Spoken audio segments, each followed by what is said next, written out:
Shalom, selamat pagi. Halo teman-teman semua. Perkenalkan, nama saya Clarentia Anderina Sakan. Saya pada kesempatan kali ini akan membahas kepada kita semua tentang topik yang sangat menarik, yaitu tentang teori perkembangan kognitif. Dari teori perkembangan kognitif ini, saya akan membahas tentang 5 hal yang sangat penting untuk kita semua, untuk kita pelajari, yaitu yang pertama, teori perkembangan kognitif oleh Jane Pick. Yang kedua, tahapan perkembangan kognitif oleh Jane Pick. Yang ketiga, konsep perkembangan kognitif oleh Jane Pick. Yang keempat, teori perkembangan kognitif oleh Lipovetsky. Dan yang kelima, implikasi perkembangan kognitif dalam dunia pendidikan.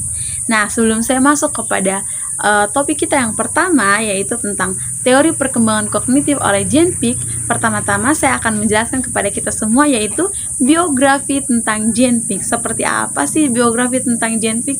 Ayo sama-sama kita belajar. Jane Pick lahir pada tanggal 19 Agustus 1896 dan dia wafat pada tanggal 16 September 1980. Dia adalah seorang filsuf, ilmuwan, dan psikologi perkembangan Swiss yang terkenal karena hasil penelitiannya tentang anak-anak dari teori perkembangan kognitifnya. Ya, ayo kita masuk kepada bagian yang pertama, yaitu tentang teori perkembangan kognitif oleh Jane Pick. Menurut Jane Pick, perkembangan kognitif merupakan suatu proses genetik, yaitu suatu proses yang didasarkan atas mekanisme biologis perkembangan sistem saraf.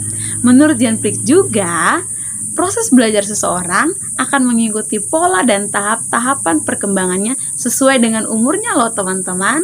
Oke, baik teman-teman, kita akan masuk pada topik yang kedua, yaitu tentang tahapan perkembangan kognitif oleh Jane Pick. Ada 4 tahapan, yaitu tahapan yang pertama tentang periode sensorik motorik untuk anak usia 0 sampai 2 tahun. Menurut Jane Pick, bayi lahir dengan sejumlah refleks bawaan, selain itu juga dorongan untuk mengeksplorasi dunianya. Skema awalnya dibentuk melalui diferensiasi refleks bawaan tersebut, dan menurut Jane Pick berpendapat bahwa tahapan ini menandai perkembangan kemampuan dan pemahaman spatial penting dalam 4 subtahapannya, yaitu yang pertama, subtahapan skema refleks. Muncul saat bayi lahir sampai usia 6 bulan dan berhubungan terutama dengan refleks. Yang kedua, subtahapan fase reaksi sirkulasi primer dari usia 6 minggu sampai 4 bulan dan berhubungan terutama dengan munculnya kebiasaan-kebiasaan bayi. Yang ketiga, yaitu subtahapan fase reaksi sirkulasi sekunder muncul antara usia 4 sampai 9 bulan dan berhubungan utama dengan koordinasi antara penglihatan dan pemaknaan. Yang keempat, subtahapan koordinasi reaksi sirkular sekunder muncul dari usia 9 sampai 12 bulan saat berkembangnya kemampuan untuk melihat objek sebagai sesuatu yang permanen walaupun kelihatannya berbeda kalau dilihat dari sudut pandang berbeda atau permanensi objek. Yang kelima, yaitu subtahapan fase reaksi sirkular tersier muncul dalam usia 12 sampai 18 bulan dan berhubungan terutama dengan penemuan cara-cara baru untuk mencapai tujuan. Dan fase yang keenam, yaitu subtahap awal representasi simbolik berhubungan terutama dengan tahap awal kreativitas. Berikutnya saya akan menjelaskan tentang tahap yang kedua atau periode yang kedua, yaitu periode praoperasional untuk usia 2-7 tahun pada anak.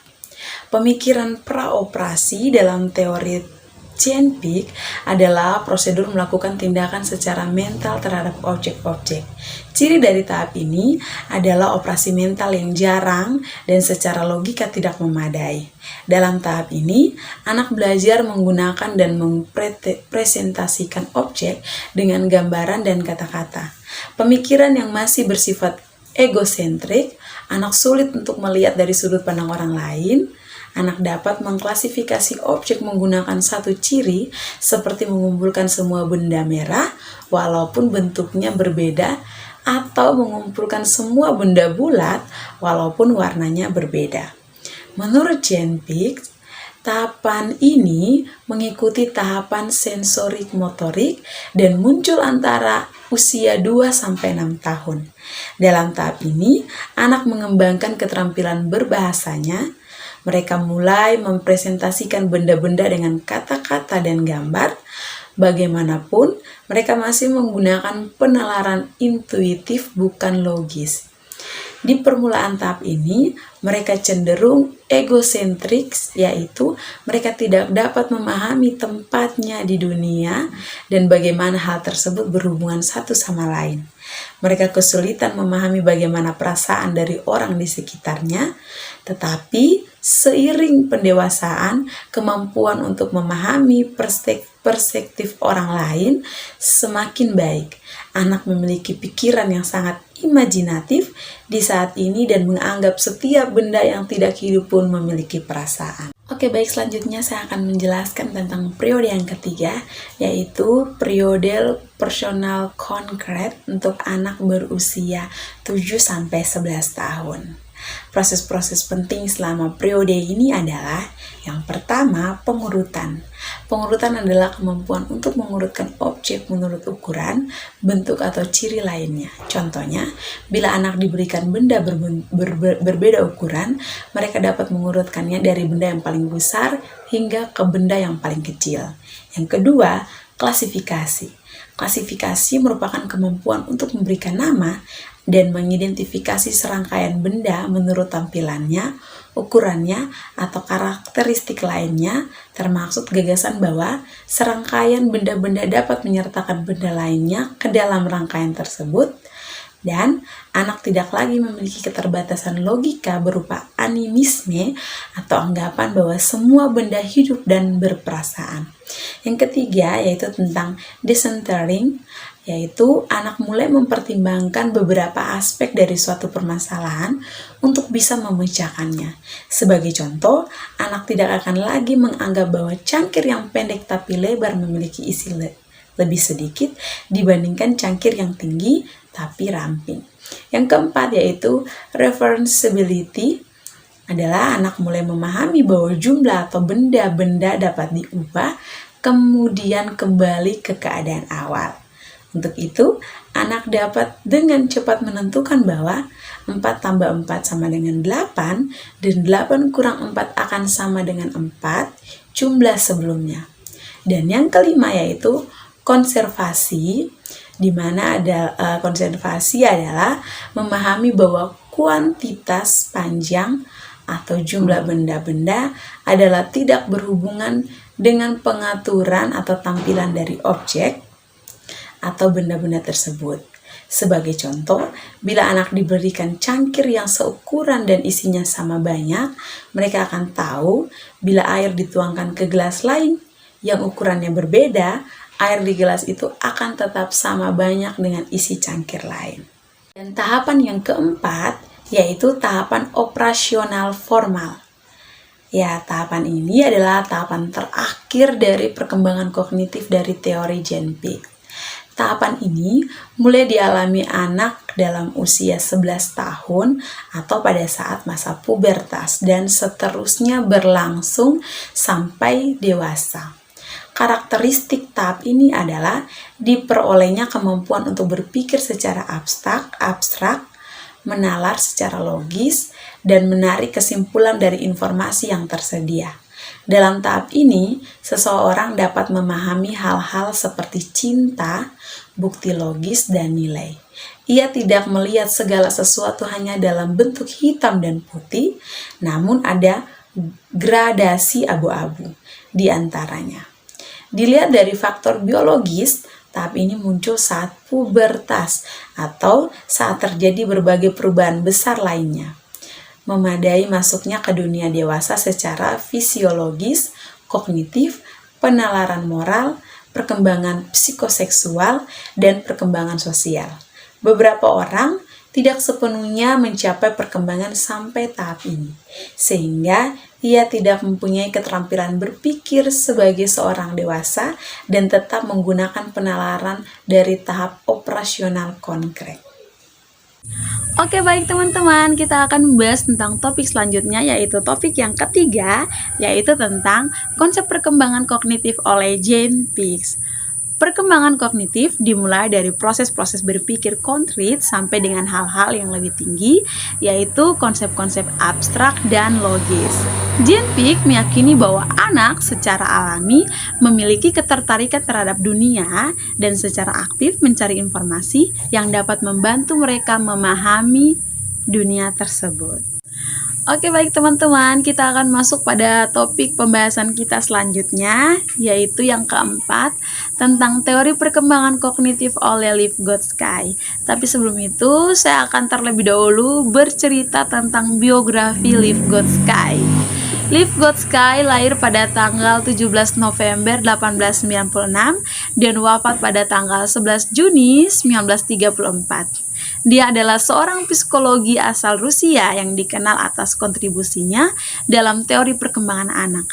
Salah satu hasil kerjanya yang dikenal di bidang psikologi anak adalah merumuskan konsep zone of proximal development.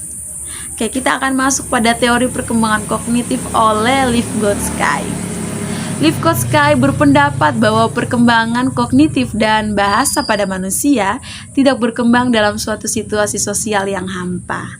Vygotsky menekankan bahwa manusia secara aktif menyusun pengetahuan mereka, akan tetapi fungsi-fungsi mental memiliki koneksi-koneksi sosial. Vygotsky berpendapat bahwa manusia mengembangkan konsep yang sistematik, logis dan rasional sebagai akibat dari percakapan dengan seorang penolong yang ahli. Jadi, dalam teori ini, orang lain atau sosial dan bahasa memegang peran penting dalam perkembangan kognitif manusia. Baik, selanjutnya ada 3 teori perkembangan kognitif menurut Vygotsky, yaitu yang pertama, Zone of Proximal Development. Zone of Proximal Development atau biasa disingkat sebagai ZPD adalah serangkaian tugas yang terlalu sulit dikuasai oleh seorang manusia atau anak-anak serta sendirian, akan tetapi kesulitan tersebut dapat diatasi dengan bantuan dari orang dewasa atau teman sebaya yang lebih mampu darinya yang bisa membantunya. ZPD tersendiri dibagi atas 2 batasan, yaitu yang pertama tingkat perkembangan aktual atau actual development level, yaitu berupa pemecahan masalah secara mandiri. Yang kedua, tingkat perkembangan potensial atau level of potential development, yaitu berupa pemecahan masalah yang dibahas bimbingan orang dewasa atau teman sebaya yang lebih ahli. Yang kedua yaitu scaffolding. Scaffolding adalah sebuah teknik untuk mengubah level dukungan selama sesi pengajaran dengan orang yang lebih ahli, misalnya guru atau teman sebaya yang lebih mampu. Scaffolding juga disebut sebagai memberikan sejumlah bantuan kepada seorang manusia atau anak selama tahap awal pembelajaran. Tutor akan memberikan beberapa stimulus kepada si anak ketika diberikan tugas baru yang mereka belum mengerti. Saat kemampuan anak semakin meningkat, maka pelan-pelan tutor akan mengurangi sedikit bimbingannya. Yang ketiga yaitu bahasa dan pikiran. Menurut Vygotsky, manusia menggunakan bahasa untuk merencanakan, membimbing, dan memonitor perilaku mereka. Manusia menggunakan bahasa bukan hanya untuk komunikasi sosial, tetapi juga untuk membantu mereka untuk menyelesaikan tugas. Konsep bahasa dan pemikiran menurut Vygotsky adalah 2 macam, yaitu privacy statement dan inner statement. Privacy state adalah percakapan sendiri atau bergumam menurut kebiasaan anak, berbicara dengan keras pada diri sendiri tanpa bermaksud berbicara dengan orang lain, dan itu adalah hal yang normal ketika ia berusia 3-5 tahun. Contohnya, seorang anak yang berjalan bersama teman-temannya melewati sebuah jembatan, secara tidak langsung pasti anak tersebut akan berbicara pada dirinya sendiri dengan keras bahwa ayo kita menyeberangi sungai, awas hati-hati ada buaya, dan buaya itu akan memakan kita, awas. Oke, baik teman-teman, kita akan membahas tentang topik yang terakhir, yaitu topik yang kelima, yang membahas tentang implikasi perkembangan kognitif dalam dunia pendidikan. Implikasi perkembangan kognitif dalam dunia pendidikan meliputi dua hal, yaitu yang pertama, bagaimana menerapkan dan bagaimana anak belajar. Yang kedua, bagaimana guru mengajar. Kita akan bahas dulu bagian yang pertama, yaitu bagaimana menerapkan dan bagaimana anak belajar. Anak belajar menggunakan panca inderanya dan dengan menggunakan benda-benda konkret. Anak belajar sambil melakukan atau mengalaminya secara langsung. Anak belajar sesuai dengan kecepatan dan minatnya masing-masing, dan pembelajaran lebih menekankan pada proses daripada hasilnya. Yang kedua, yaitu bagaimana guru mengajar. Guru akan memberikan pengalaman yang nyata. Guru akan memberikan pengalaman sesuai dengan usia anak agar anak dapat mengeksplor dan memanipulasi mainan dan lingkungannya. Guru sebagai fasilitator memberikan pengalaman yang bervariasi dan bahan yang berbeda-beda sehingga anak dapat melakukan permainan yang beragam.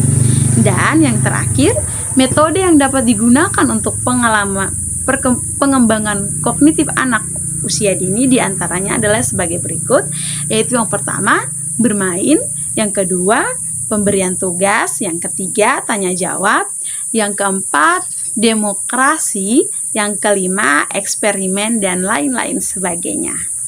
Oke, baik teman-teman, sekian dari materi yang dapat saya berikan kepada teman-teman tentang teori perkembangan kognitif. Semoga apa yang saya jelaskan dan apa yang saya bagikan pada hari ini bisa bermanfaat untuk teman-teman semua. Terima kasih. Bye-bye.